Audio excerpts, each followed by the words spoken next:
আজকে তোমরা যারা গেমে ঢুকেছো তোমরা কিন্তু একটা পপ আপ নোটিশ দেখতে পেয়েছো গেমের মধ্যে এরকম টিম অফ 2025 নামে।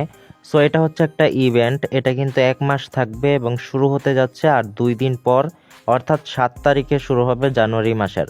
সো এই ইভেন্টটার ব্যাপারে অনেক আগে আলোচনা করেছিলাম প্রিভিয়াস ভিডিওগুলোতে, তোমরা যারা দেখোনি চাইলে দেখে আসতে পারো। সো আজকের এই ভিডিওটাতে যে ইম্পর্টেন্ট বিষয় সম্পর্কে আলোচনা করব, এইসব প্ল্যান নিতে হলে তোমাদেরকে কি করতে হবে এটা কিন্তু আমি অনেক আগেই বলে দিয়েছি। আজকে বলবো তোমাদেরকে এসব প্লেয়ার নেওয়ার টেকনিকটা কি। তুমি চাইলে কিন্তু এই টেকনিক ফলো করলে এসব প্লেয়ার নেওয়ার চান্স কিন্তু অনেকটাই বেড়ে যাবে। সো এসব প্লেয়ার নিতে হলে প্রথমত কিন্তু তোমাদেরকে এজেন্ট ইউজ করতে হবে, অর্থাৎ লিজেন্ডারি এজেন্ট। আর যদি লিজেন্ডারি এজেন্ট না থাকে সেক্ষেত্রে কিন্তু তোমাদের ডায়মন্ড খরচ করতে হবে, মাস্ট বি। সো আমরা কিন্তু ডায়মন্ডের প্যাকেজ রয়েছে আমাদের কাছে, আমরা দিয়ে থাকি। এখানে দেখতে পাচ্ছ 800 ডায়মন্ড, 23,000 কয়েন, 30,000 ডিপি, এটা হচ্ছে একটা প্যাকেজ এবং এটা দিতে 4 দিন লাগবে। এরকমভাবে নিচে কিন্তু অনেকগুলো প্যাকেজ রয়েছে যেগুলো 8 দিন, 12 দিন, 16 দিন, 35 দিন এবং 50 দিন পর্যন্ত লাগতে পারে এবং প্রাইসটা কিন্তু সাথে দেয়া রয়েছে। স্পেশাল প্যাক রয়েছে আরও একটা, এবং এখানে দেখতে পাচ্ছ 1500 ডায়মন্ড পাবে, 40,000 কোয়েন, 62,000 ডিপি থাকবে এবং 7 দিন লাগবে এই প্যাকেজটা নিতে।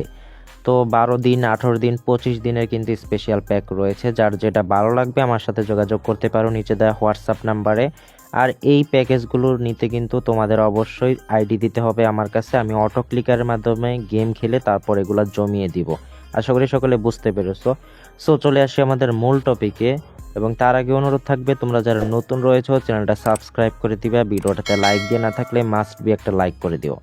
হ্যাঁ, এসব প্ল্যান নিতে হলে তোমাদেরকে কিন্তু এজেন্ট ইউজ করতে হবে, লিজেন্ডারি এজেন্ট। আমি যদি তোমাদের দেখাই এজেন্টে গিয়ে, এই যে এখানে দেখতে পাচ্ছ লিজেন্ডারি এজেন্ট, এই এজেন্ট ইউজ করলে কিন্তু তুমি এখান থেকে প্লেয়ার নিতে পারবে তোমার ভাগ্যের ওপর ডিপেন্ড করে।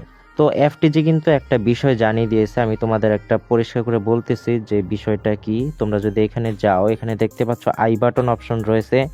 সো এই আই বাটনে ক্লিক করলে এখানে কিন্তু তারা বলেছে যে তুমি যদি ওইখানে 15টা এজেন্ট ইউজ করো সেক্ষেত্রে কিন্তু এই 11টা প্লেয়ারের মধ্য থেকে যে কোনো একটা প্লেয়ার মাস্ট বি এটা পাবেই পাবে, অর্থাৎ এটা গ্যারান্টি যে তুমি 11টা স্পিন ইউজ করলে একটা প্লেয়ার এখানে দিবেই।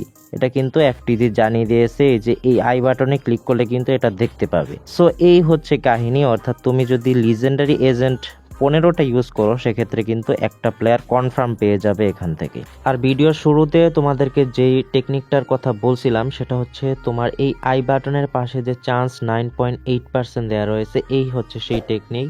অর্থাৎ তুমি যখন দেখবে যে 9.8%-এর উপরে চলে গেছে, অর্থাৎ ধরো 13-14 এরকম হয়ে গেছে, তখন যদি স্পিন মারো সেক্ষেত্রে কিন্তু এই 11টা প্লেয়ারের মধ্য থেকে প্লেয়ারগুলো পাওয়ার চান্স বেড়ে যায়। সো এখানে অবশ্যই ফোকাস রাখবে, যখন দেখবে যে 13-14 বা এরকম হয়েছে তখন কিন্তু স্পিন করার চেষ্টা করবে। এবং নিচে যদি স্পিন করো, ধরো তুমি 9.8%-এ যদি স্পিন করো সেক্ষেত্রে কিন্তু দেখা যাবে এসব প্লেয়ার পাওয়ারও চান্স কম থাকবে। তো এটা এই পার্সেন্টেজ রেটটা যখন বেশি থাকবে তখন কিন্তু প্লেয়ার পাওয়ারও চান্সও সম্ভাবনা বেশি বেড়ে যায়। সো গাইস, আজকে আর ভিডিওটা লং করবো না, আজকের ভিডিও এখানে শেষ করতে হচ্ছে। দেখা হচ্ছে তোমাদের সাথে শীঘ্রই নতুন কোনো ভিডিওতে। আর ভিডিওটা যেহেতু খুবই ইম্পর্টেন্ট ছিল, তোমরা জানতে পারলে বিষয়টার প্রতি, সো অবশ্যই ভিডিওটাতে লাইক দিয়ে না থাকলে একটা লাইক করে দিও। আজকে এখানে শেষ করতেছি। Good bye and take care.